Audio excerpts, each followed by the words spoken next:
Hello students, teachers, paras, and parents. I'm Ryan. In today's video, we will be learning how to bowl at home. This video is directed towards students with Rett Syndrome, but anybody could use this activity. So, I took 2-liter soda bottles that I've collected over the time, and I filled a little bit up with water, so there could be some resistance. But if you are having a hard time knocking the pins down, you can do them completely empty. And if you also want to make this another project, as you collect it over time, you can fill it with water and put food coloring in it to make the pins different colors. And if you don't feel comfortable using water, you can use sand or rice, and you can always hot glue gun the top. I have had no issues so far. I also picked this kind of bouncy ball so it won't break anything. And it's light enough to throw, but there are at-home foam balls.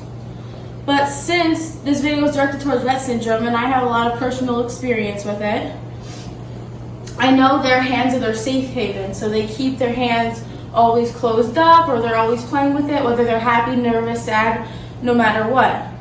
So this ball is perfect because you can help them grip the ball. So you can either bowl two ways.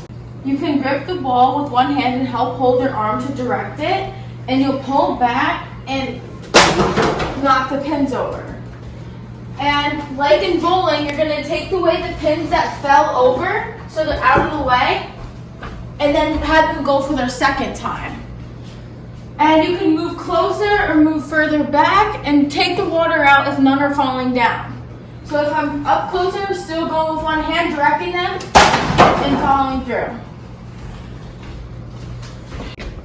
And the second way that you can perform this activity with the student is having them roll between their legs or helping them, guiding them with two hands so they have better grip on the ball.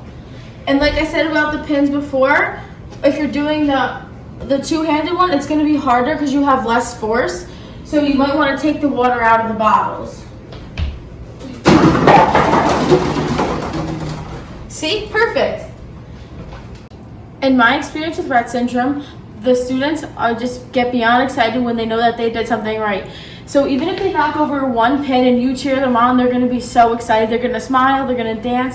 You can even make a simple run across the room with them and they will be ecstatic. Activity, if the students get bored with the same old bowling pin setup, we can do different shapes or different targets. So like I made this one kind of look like a flower, or you can do like 3 here and 2 here or something, and like 3 here again. You can make up your own pin setup.